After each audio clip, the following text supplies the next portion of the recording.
अखण्डमण्डलाकारं व्याप्तं येन चराचरं तत्पदं दर्शितं येन तस्मै श्रीगुरुवे नमः। मूकं करोति वाचालं पुङ्गुं लङ्घयते गिरिं यत्कृपातमहं वन्दे परमानन्दमाधवं। नारायणं नमस्कृत्य नरं चैव नरोत्तमं देवीं सरस्वतीं व्यासं ततो जयमुदीरयेत्। तुलसीकाननं यत्र यत्र पद्मवनानि च पुराणपठनं यत्र तत्र सन्निहितो हरि तत्रैव गङ्गा यमुना च सिन्धु गोदावरी तत्र सरस्वती च सर्वाणि तीर्थानि वसन्ति तत्र যত্রচ্যুতদার কথা প্রসঙ্গ।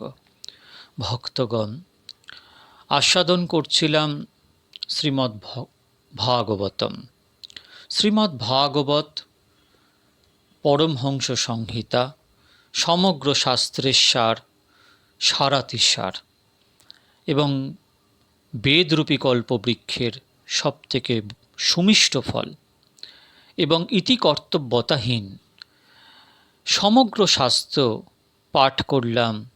পাঠ করে সেই অনুপাতে তোমাকে চলতে হবে। কিন্তু শ্রীমদ্ ভাগবত আমাদের কাছে বার্তা এনেছে যে ইতি কর্তব্যতা নেই, অর্থাৎ শ্রবণমঙ্গলম। তুমি যদি পিশাচযোনি প্রাপ্ত হও, তখন যদি তুমি সেইটা শ্রবণ করো, শুধুমাত্র শ্রবণের দ্বারাই তুমি গোলকে চলে যাবে। এই হচ্ছে ভাগবতের মাহাত্ম্য। শ্রীমদ্ ভাগবতের প্রথম স্কন্ধের ৬ষ্ঠ অধ্যায়ের ২০তম শ্লোক অবধি আস্বাদন করেছিলাম। চলুন আজকে পরের ২১তম শ্লোক থেকে আস্বাদন করি। এবং যতস্তং বীজনে মামাহা গোচরো গিরাম গম্ভীরো শ্লুক্ষয়া বাচা শুচপ্রোষো ময়ন্নিব হস্তাস্মিন জন্মনি ভবাম মামা দ্রষ্টুমিহার্হতি অবিপক্ককষায়ানাং দুর্দশোহং কুযোগিনাম।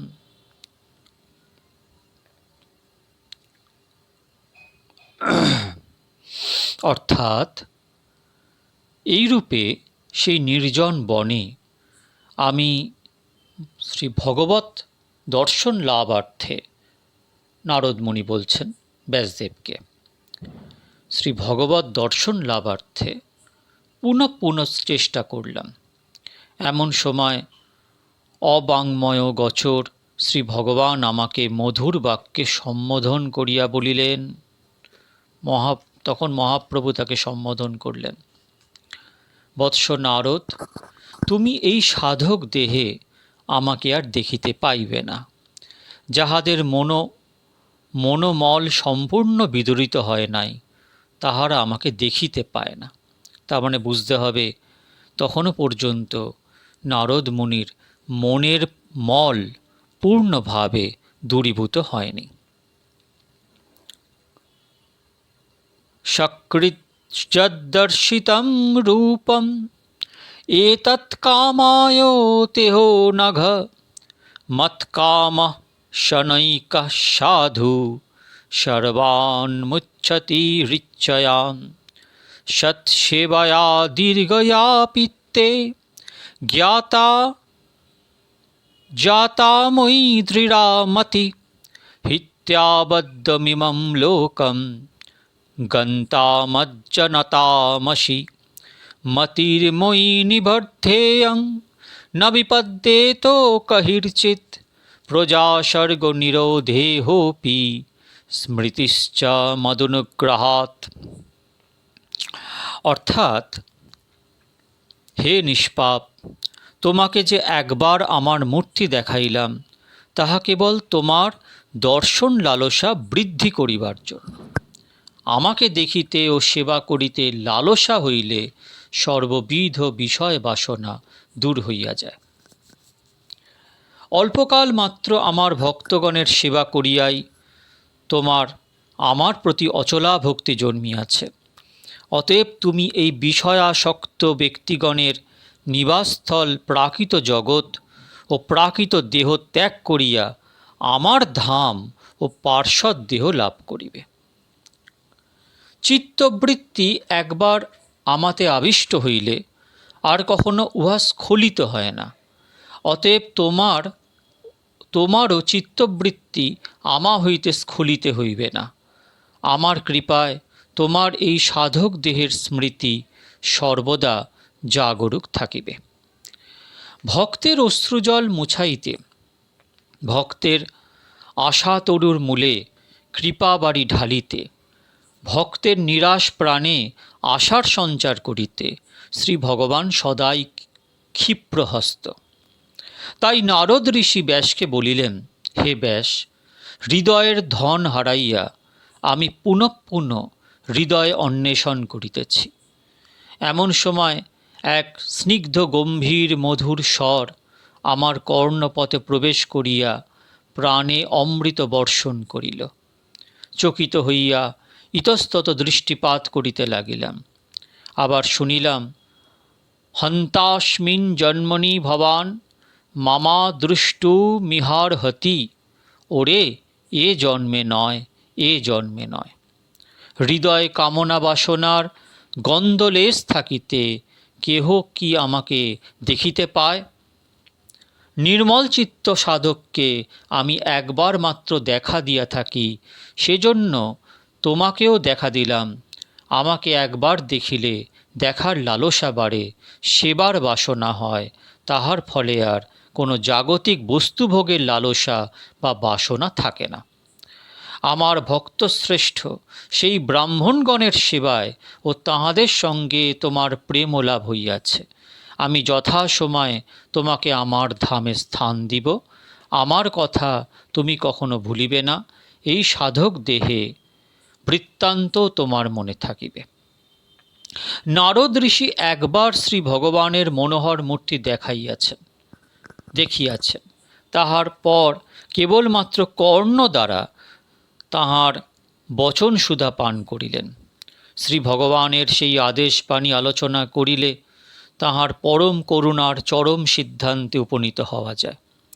ভক্তিপথের সাধক ভক্তি যাজন করিতে করিতে যখন প্রেম লাভ করেন, তখনও তাহার মায়িক দেহ থাকে বটে, কিন্তু কামনা বাসনার লেশমাত্রও থাকে না।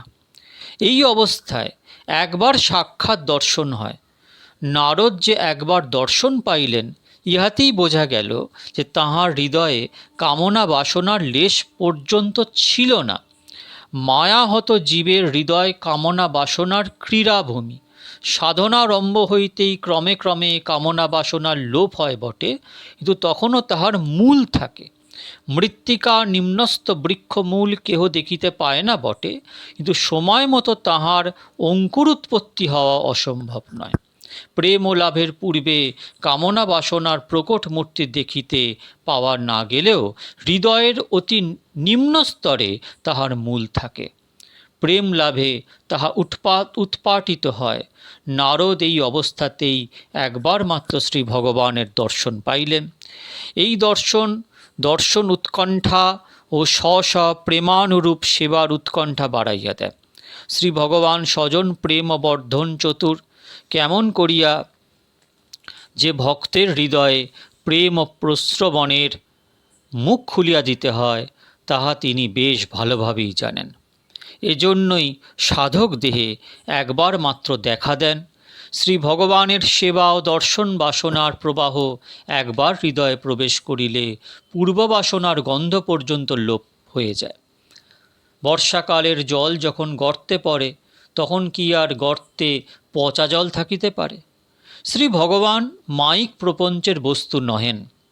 প্রাপঞ্চিক দেহ ও ইন্দ্রিয় আদি দ্বারা তাহার সম্বন্ধ রাখা অসম্ভব।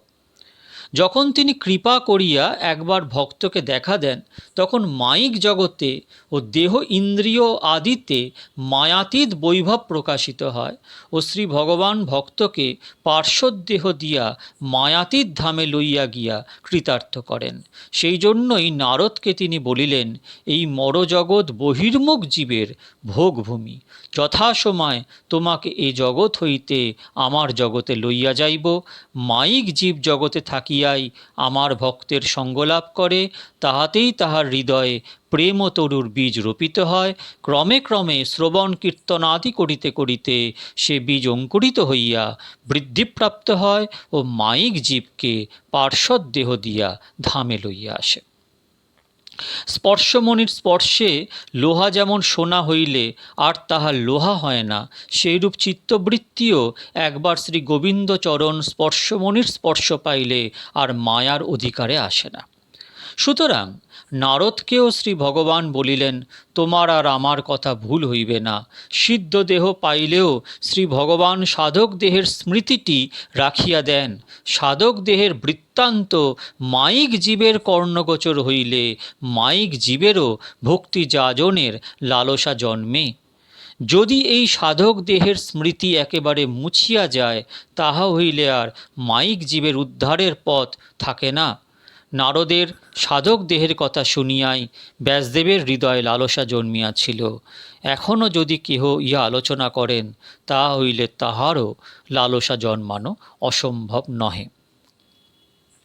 এতাবুক্ত পররাম তন্মহদভূতম নবলিঙ্গো মলিঙ্গমীশ্বরম অহঞ্চ তস্मै মহতাম মহীয়সে শীর্ষাবনামং বিদদেহেনুকম্পিতা।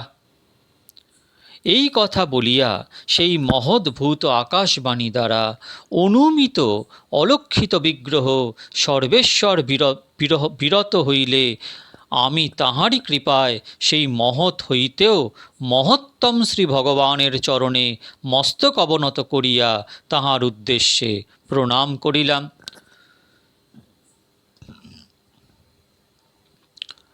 নমানন্তস্যোহতত্রপঠন গুহ্যানি ভদ্রাণি কৃতানি চ স্মরন গং পর্যটং স্তষ্টমনাগতস্পৃহ কালম প্রতীক্ষণ বিমদো বিমৎসর এবং কৃষ্ণমতের ব্রহ্মণ্যাসক্ত শ্যামলাত্মনা কাল প্রাদুর্ভূত কালে তরিৎসৌদামণি যথা প্রযুজ্যমানে মই তাং শুশুদ্ধাং ভাগবতীম তনুম আরব্ধ কর্ম নির্বাণো নপত্যং ভৌতিকা।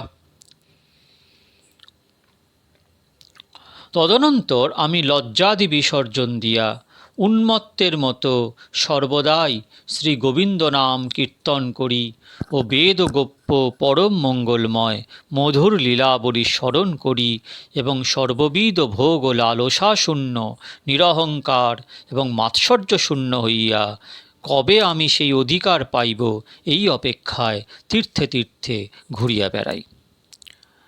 হে ব্যাসদেব, এই প্রকারে কৃষ্ণ কৃপায় বিষয়াসক্তিরহিত শুদ্ধ ও কৃষ্ণগত চিত্তে কিছুকাল যাপন করিলে বিদ্যুৎ সকাশে যেমন অপর বিদ্যুৎ বিকাশ হয়, সেরূপ আমারও স্থূল দেহত্যাগকালে পার্শ্বদ দেহ প্রাপ্তিকাল উপস্থিত হইল।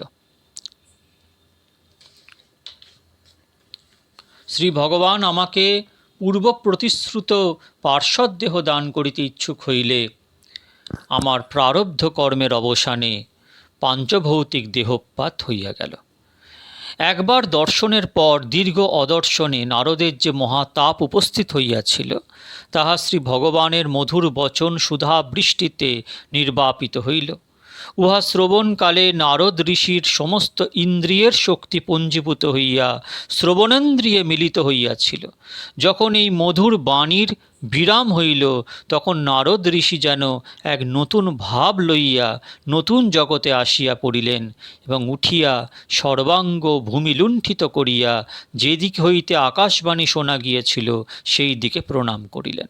তিনি মনে করিলেন, শ্রী গোবিন্দের লীলাকথা আশ্রয় করিয়াই একবার দর্শন পাইয়াছি, এই লীলাকথাই আমার জীবনের সার অবলম্বন হোক। এই লীলাকথা স্রোতে ভাসিতে ভাসিতে লীলাময়ের চরণ নিকটে যাইতে পারিব। এই রূপে কিছুদিন অতিবাহিত হইল। লজ্জাদি বিসর্জন দিয়া কখনো হাসি, কখনো কান্না, কখনো নৃত্য, চিত্ত এইভাবেই দিনের পর দিন কাটিতে লাগিল। সাক্ষাৎ সেবাপ্রাপ্তির লালসা দিন দিন বর্ধিত হইতে লাগিল। সর্বদাই সেই মধুর বাণী যেন কানে প্রতিধ্বনিত হয়, হিত্যাবদ্ধমিমং লোকম গন্তামজ্জনতামসি। অমনি প্রাণে অদম্য লালসার প্রস্রবণ ছুটিয়া যায়। কবে মায়ার জগৎ ছাড়িয়া প্রেমের জগতে গিয়া প্রেমময়ের সেবা পাইয়া কৃতার্থ হইব। ক্রমে ক্রমে লালসার গুণাদিন সেই শুভ দিনের নিকটবর্তী হইলাম। নারদের পার্শ্বদেহ প্রাপ্তির দিন আসিল। শ্রী ভগবান তাহার প্রেম কাননের প্রস্ফুটিত কুসুম আর বিষয় কণ্টক বনে রাখিতে ইচ্ছা করিলেন না। মেঘাচ্ছন্ন আকাশের কোণে পর পর দুইবার বিদ্যুতের হাসির মতো বিষয়াচ্ছন্ন জগতে ভক্তের লালসা ও শ্রী ভগবানের কৃপার হাসি ফুটিয়া উঠিল। নারদের অশ্রুকম্প পুলকাদি সাত্ত্বিক বিকার সুবলিত সাধক দেহ ও সাক্ষাৎ সেবার উপযুক্ত সিদ্ধ দেহের মিলন হইল।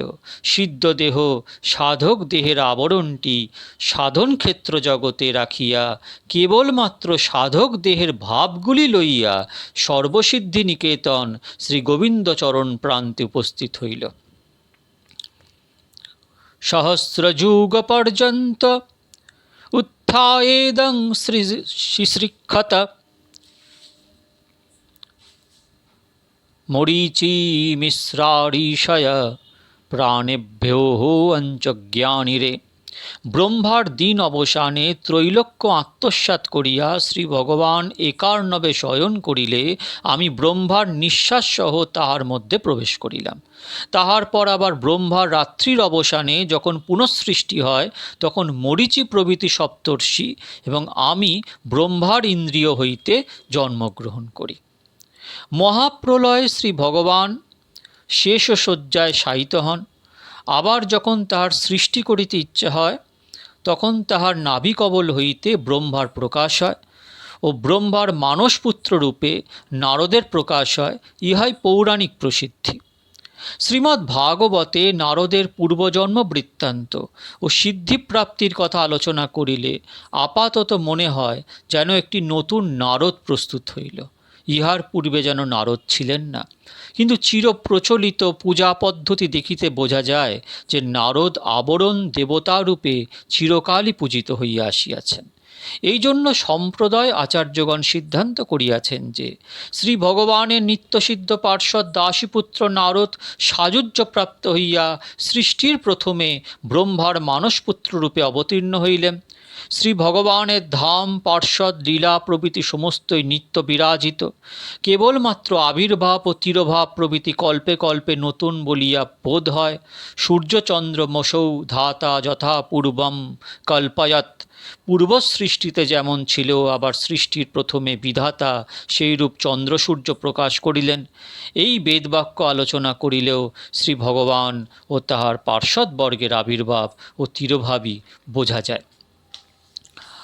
অন্তর্বহিশ্চ লোকাং স্ত্রীং পর্জন্যো স্কন্দিতব্রত অনুগ্রহান মহাবিষ্ণোর বিঘাত গতি কচিত দেবদত্তামিমং বীণাং শরো ব্রহ্ম সমন্বিতাং মূর্ছয়িত্বা হরিকথাং গায়মানশ্চরামহং প্রগায়তো সবীর্যানি তীর্থপাদো প্রিয়শ্রবা আহুত ইব শীঘ্রং দর্শনং জাতি চেতসি এতদ্যাতুরচিত্যানং মাত্রস্পর্শে ছয়ামহু ভবো সিন্ধুপ্লবো দৃষ্টো হরিচর্যানুবর্ণনম যমাদি ভীর্যোগোপথৈ কামলোভো হত মুহু মুকুন্দ সেবয়া যদ্দৎ তথা দত্যান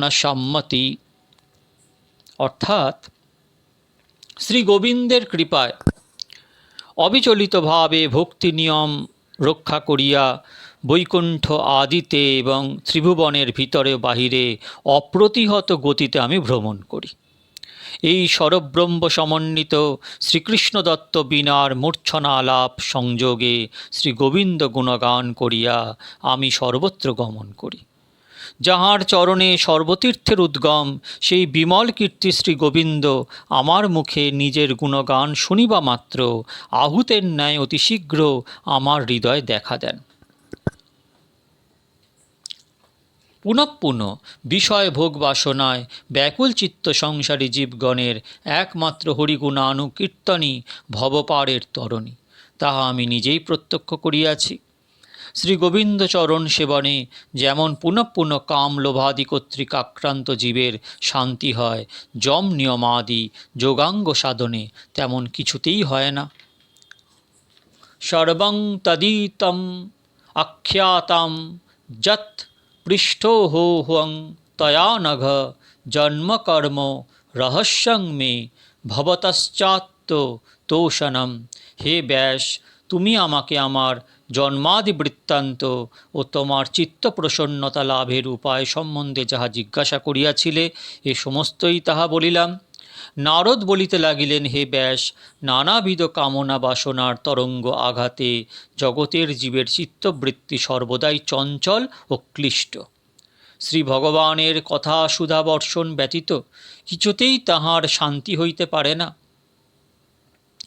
যম নিয়ম আদি যোগাঙ্গের অনুষ্ঠানে কামনা বাসনা প্রভৃতি দূর হয় বটে, কিন্তু তাহা বহু আয়াসে এবং বহুকালে। শ্রী গোবিন্দ কথায় অল্প আয়াসে অল্প দিনে কামনা বাসনার মূল পর্যন্ত উৎপাটিত হইয়া যায়।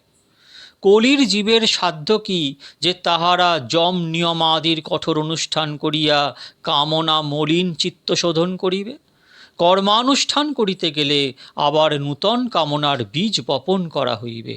তাই বলিতেছি, হে ব্যাস, শ্রী গোবিন্দ গুণ বর্ণন করো, তাহাতেই জগৎ কৃতার্থ হইবে। আমার জীবন বৃত্তান্ত আমি তোমার নিকট সমস্তই বলিলাম, ইহাতেই তুমি তোমার কর্তব্যপথ নির্ণয় করিতে পারিবে। যদি চিত্তের প্রসন্নতা লাভের বাসনা থাকে, তাহা হইলে শ্রী গোবিন্দ কথা সুধা বর্ষণ করো, তাহাতেই ত্রিতাপতপ্ত জীব জগৎ শীতল হইবে। সূত বলিলেন, যথেচ্ছ গতি ভগবান নারদ এইরূপে সত্যবতী নন্দন ব্যাসদেবের সম্ভাষণন্তর তদীয় অনুজ্ঞা গ্রহণপূর্বক বিনা যন্ত্রে স্বরসংযোগ করিয়া হরিগুণগান করিতে করিতে অন্যত্র গমন করিলেন। এবং সম্ভাষ্য ভগবান নারদ বাসবীসুতম আমন্ত্র পিনাম রূপ রণয়ন যজৌ যাদৃচ্ছিকো মুনি। শ্রীসূতবাচ অহো দেবর্ষি ধন্যো হোহং যৎকীর্তিং সাঙ্গর্ধন্যং গায়ন্মাদ্যো নিদং তন্ত্র্যা রময়ত্যাতুরং জগৎ। অহো, যিনি বিনা যন্ত্রে হরিগুণগান করিয়া এই ত্রিতাপতপ্ত জগৎকে আনন্দিত করেন, সেই দেবর্ষি নারদই ধন্য। ইতি শ্রীমদ্ভাগবত মহাপুরাণে পারমহংস্যং সংহিতায়াং বৈয়াসিকং প্রথমস্কন্ধে ব্যাস নারদ সংবাদে নাম ষষ্ঠোধ্যায়। শ্রী সূত মহাশয় নৈমিষ অরণ্যবাসী ঋষিগণকে বলিলেন, হে ঋষিগণ, আপনাদের প্রশ্নানুসারে শ্রী ব্যাসদেবের বৃত্তান্ত বর্ণনা করিলাম। এই মহাপ্রেরণাতেই ব্যাসদেব শ্রীমদ্ ভাগবত রচনা করিয়াছিলেন।